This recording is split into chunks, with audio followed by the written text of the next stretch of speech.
Terkadang kita ini suka menilai rupa orang. Kalau rupanya seperti ini, maka dia pasti tidak baik. Hanya karena punya pengalaman buruk dengan orang yang rupanya seperti itu.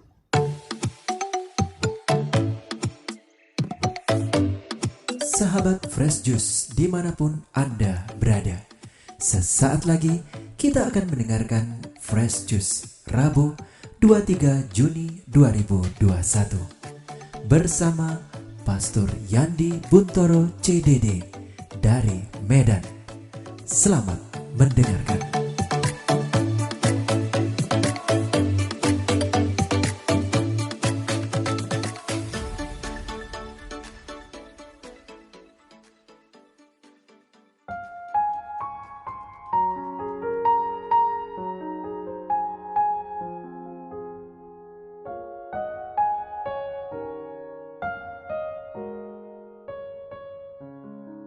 Jumpa lagi dengan saya, Pastor Johannes Buntoro CDD, di tempat tugas saya di Paroki Kristus Raja di kota Medan. Bacaan kita pada hari ini diambil dari Injil Yesus Kristus menurut Santo Matius, bab 7, ayat 15 sampai dengan 20.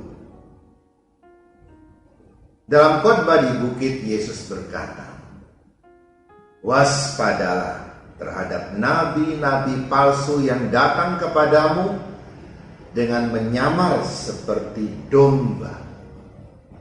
Tetapi sesungguhnya mereka adalah serigala yang buas. Dari buahnya lah kalian akan mengenal mereka. Dapatkah orang memetik buah anggur dari semak duri? Atau buah arah dari rumput duri? Camkanlah. Setiap pohon yang baik akan menghasilkan buah yang baik. Sedangkan pohon yang tidak baik akan menghasilkan buah yang tidak baik. Tidak mungkin pohon yang baik itu menghasilkan buah yang tidak baik, ataupun pohon yang tidak baik itu menghasilkan buah yang baik. Dan setiap pohon yang tidak menghasilkan buah yang baik pasti ditebang dan dibuang ke dalam api. Jadi dari buahnya lah kalian akan mengenal mereka." Demikianlah Injil Tuhan. Waspadalah terhadap nabi-nabi palsu yang datang seperti domba ke tengah domba, tetapi sebenarnya mereka berhati serigala. Dari mana kita tahu bahwa yang datang seperti domba tapi sebenarnya berhati serigala? Dari buah-buahnya. Yesus mengumpamakan pohon yang baik menghasilkan buah baik. Pohon yang buruk, ketika orang menemukan pohon buruk itu kapan? Bukan waktu dia tanam, bukan pada saat pohon bertumbuh, tapi pada saat dia berbuah, baru tahu ini pohon yang buruk. Karena tidak bisa menjamin bahwa kalau pohonnya indah, kokoh, pasti buahnya baik. Juga tidak menjamin kalau pohonnya jelek, lurus juga tidak, bengkok sana, bengkok sini, pasti buahnya buruk. Tidak bisa menjamin. Jadi bentuk pohon tidak bisa dijadikan patokan bahwa buahnya baik atau buruk. Tapi ketika buahnya sudah muncul, disitulah kita bisa menilai pohonnya tidak baik atau pohonnya baik. Bahkan kalau pohonnya tidak baik, kata Yesus, tebang saja. Tapi kalau pohonnya baik, dirawatlah. Kita ini semua nabi, karena setiap hari kita dipercaya oleh Tuhan untuk menyampaikan kabar baik kepada orang lain. Bukan berkoar-koar, bukan pidato, bukan khotbah di mana-mana, bukan itu, karena tidak setiap orang mampu seperti itu. Tapi ketika kita berbuat sesuatu yang baik, memberikan pengaruh yang baik kepada orang, kita ini adalah nabi. Nah, nabinya palsu atau benar, ini harus dilihat dari buahnya. Celakanya zaman sekarang banyak orang menyampaikan sesuatu hal kepada orang lain dan dia merasa dirinya sudah benar. Maka dia menyampaikan dengan penuh keyakinan. Yang dengar juga penuh keyakinan, percaya itu. Padahal orang yang menyampaikan belum tentu benar. Belum tentu pikirannya benar. Bisa saja dia mendengar dari orang lain. Bahkan lucu, kadang-kadang ada orang mengatakan, ini dari sumber yang bisa dipercaya. Satu-satunya sumber yang bisa dipercaya adalah Tuhan. Dan kalau kita menyaksikan bukti, kalau tidak ada bukti, mau sumber dari manapun juga, kita tidak bisa mengatakan itu bisa dipercaya. Karena saksi bisa palsu, bukti juga mungkin bisa dipalsukan. Terkadang kita ini suka menilai rupa orang. Kalau rupanya seperti ini, maka dia pasti tidak baik.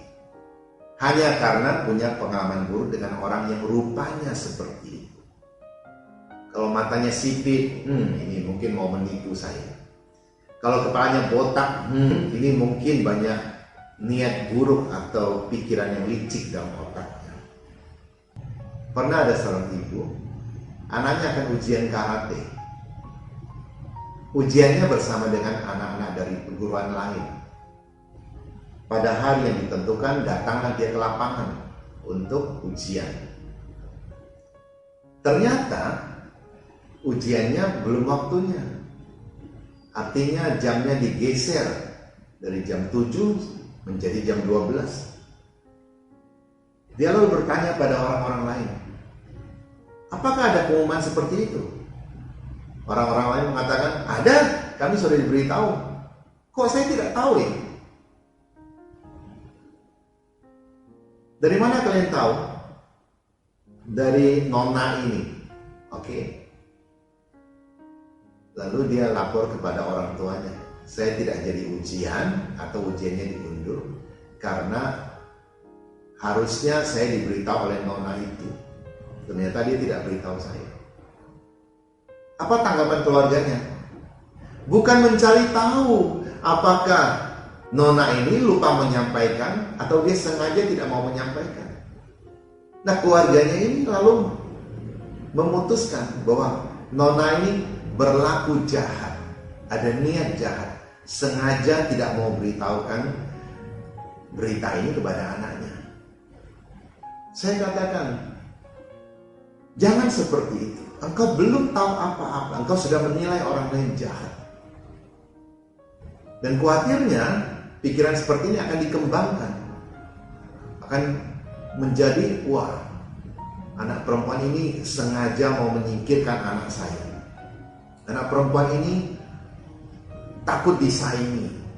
Anak perempuan ini mungkin di waktu yang lain akan melakukan kejahatan-kejahatan yang lain. Main kuasa gelap. Nah, ini tidak benar. Ini pikiran yang berkembang tapi liar. Saya bilang yang benar adalah datangi anak perempuan ini, tanyai dia. Teman-teman yang lain tahu bahwa ujian diundur. Mengapa saya tidak ya? Mengapa tidak memberitakan pada saya? Tanyalah mengapa. Apa kata keluarga ini? Kami tidak berani. Kalau kami tanya dia tersinggung, dia makin jahat pada anak saya. Itu tidak benar. Sama, kita tidak bisa menilai orang kalau tampangnya seperti ini, bajunya bolong bahu, ya, maka dia pasti perempuan tidak benar. Oh, jangan seperti itu. Kalau alisnya ditato, maka dia pasti perempuan yang bagaimana. Kalau matanya sayu, maka mungkin dia adalah laki-laki yang pecandu narkoba dan sebagainya. Itu tidak benar. Tapi sayang, hal-hal seperti ini sering dijadikan kebenaran. Karena banyak orang ngomong, jadi percaya bahwa itu benar. Lalu dikembangkanlah. Ini saya katakan lebih berbahaya daripada nabi-nabi palsu. Sebab tidak menyadari bahwa pikirannya salah sehingga dia menyampaikan hal yang salah kepada orang lain. Ini sama seperti orang yang membuat batu sandungan untuk kelompok yang lemah. Jadi sekali lagi, apa itu sumber yang terpercaya? Sumber yang terpercaya bukan orang yang bersahabat dengan engkau. Sahabat juga belum tentu benar. Pikirannya belum tentu benar. Yang terpercaya adalah Tuhan. Kedua, bukti. Ada tidak bukti? Jadi, waspadalah hari ini. Bukan hanya waspada terhadap orang yang akan mencelakakan kita, yang datang dengan maksud jelas mau mencelakakan kita. Tapi menurut saya, kita harus lebih waspada terhadap diri kita sendiri. Sebab seringkali keputusan kita sendiri yang mencelakakan kita. Jangan sampai pada saatnya kita menghadap Tuhan nanti, kita kaget, shock. Ternyata saya tidak benar ya. Ternyata saya sudah melukai orang. Ternyata saya sudah menjadi batu sandungan bagi orang lain. Kalau seperti itu, tidak ada kesempatan untuk memperbaiki diri. Jangan sampai kita sudah hidup begitu lama, ternyata sia-sia. Kita yang mencelakakan diri kita sendiri, juga mencelakakan orang lain. Jadi bagaimana menilai orang? Nilailah dia dari buahnya, bukan dari pohonnya. Bahkan seorang pemberontak yang di sebelah kanan Yesus, pada saat akhir pun Yesus masih memberikan kesempatan pada dia. Seorang yang sungguh-sungguh sudah terbuang, tapi masih diberi kesempatan oleh Yesus. Kita ini siapa?